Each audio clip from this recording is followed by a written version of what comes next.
Olá, bem-vindos ao canal Diário de Literatura e hoje eu vou fazer, neste momento, a resenha desta obra, A Cartucha de Parma. O protagonista é Fabrício Del Dongo e a história relata a obra desse protagonista desde antes dele nascer. As relações familiares, o pai, que era, na verdade, era de família nobre. Porém, ele nasce, vai sendo criado e percebe-se que ele não tem muita inteligência. Aquela inteligência relacionada aos estudos.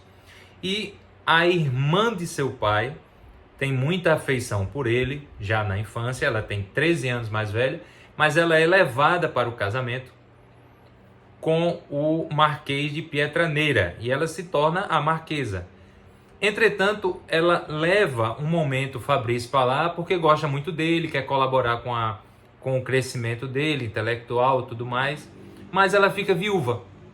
E Fabrício Del Dongo volta então para a casa do pai, ele tem uns irmãos, as irmãs, ele não é o mais querido do pai, o favorito, sim da mãe, mas a tia e a mãe têm muito interesse em fazê-lo crescer, em estudar. Nesse meio tempo, Fabrício decide que quer participar da guerra, está havendo na Europa, ao lado de Napoleão.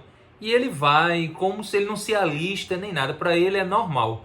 Ele vai, chega lá e entra na guerra, e ele não entende, ele não consegue, ele não tem inteligência para entender, e aí chega ao campo de batalha e acha que é só participar. E lá é preso como espião. Ele consegue, pela ajuda de duas mulheres, se safar dessa prisão, dessa cadeia. E ele, como é uma pessoa muito encantadora, as mulheres ao longo da história vão fazendo uma amizade terna por ele, vão ajudando. Inicialmente no campo de batalha, que ele chegou a participar, tem uma vendeira, uma quitandeira que o ajuda a sair dessa prisão, que ele é dos espiões.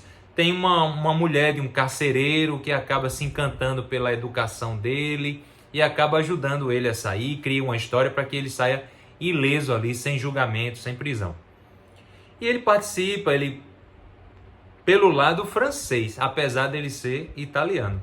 E aí ele volta a casa e a tia, a Marquesa de Pietraneira, acaba pedindo para que ele não volte logo, que ela vai ao encontro dele, etc. E ele percebe que existe um complô contra ele, que ele é tido como um criminoso. E esse complô é armado pelo irmão dele, devido à necessidade que esse irmão tem de ser o dono da propriedade, de ter a vaidade, de querer o poder da parte da nobreza que confere à família. A tia, a Marquesa de Pietraneira, nessa época já estava morando, no castelo, e ela fica meio que sem saber como fazer para ajudar o Fabrício, a pessoa a qual ela descobre que ama até sexualmente, maritalmente, mas ele é muito novo, ele é muito inocente. E ela acaba tendo relações com outras pessoas e acaba conhecendo o Conde Mosca. Esse Conde Mosca, que é primeiro-ministro do rei, ele acaba investindo na Marquesa, mas ele não pode casar-se diretamente com ela. Então ele, apesar de ser apaixonadíssimo, ele acaba introduzindo a Marquesa na corte, mas com um casamento de fachada. E aí, com o duque. E aí ela, depois de casada, passa a ser a duquesa de Sanseverina. Ela entende as nuances da política, do poder, do dinheiro, e ela começa a conduzir a situação para que o Fabrício se saia melhor na vida, nas condições. E o que é que ela faz? Ela combina com o Conde Mosca para tornar o Fabrício padre e até vigário-geral do local. E o Conde Mosca vai ajudando, ela vai conseguindo, mas ao mesmo tempo o Fabrício também percebe que está sentindo algo diferente pela tia e a tia pelo sobrinho. E aí ele acaba se desesperando, indo buscar ajuda, outros encontros uma outra mulher e nesse meio tempo acaba cometendo um crime em defesa da própria vida e começa a ser perseguido pelos inimigos agora da Duquesa de Sanseverina, que sabem que ferindo, maltratando o Fabrício acaba prejudicando a Duquesa.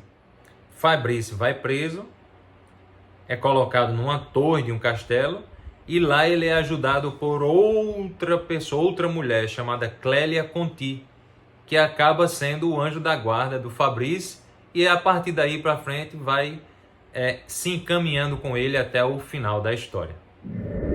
A história é muito parecida com O Vermelho e o Negro, do mesmo autor, Stendhal.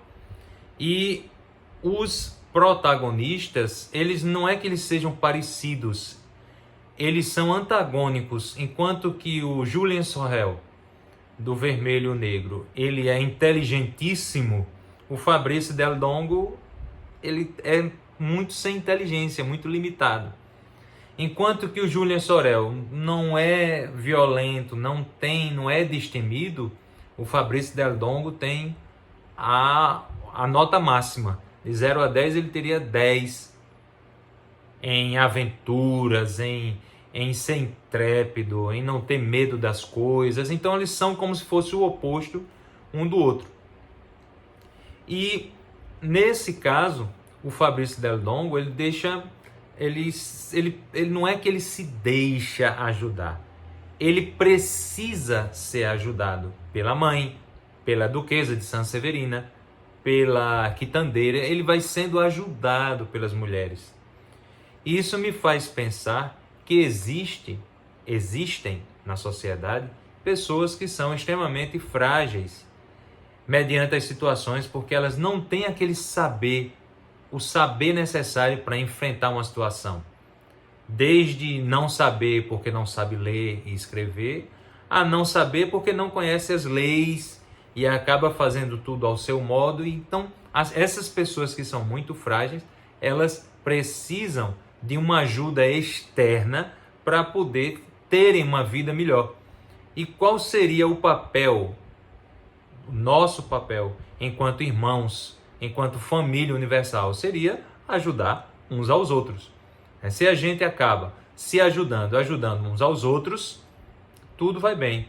Para aqueles que são mais fortes e para aqueles que não entendem completamente o caminho que estão percorrendo. Para mim, essa foi a maior mensagem que esse livro poderia me dar. É que eu preciso de ajuda para algumas coisas, porque não tenho entendimento para, e posso ajudar as pessoas com o entendimento que eu já tenho. É isso aí. Espero que você tenha gostado. Sugira mais livros e até a nossa próxima leitura.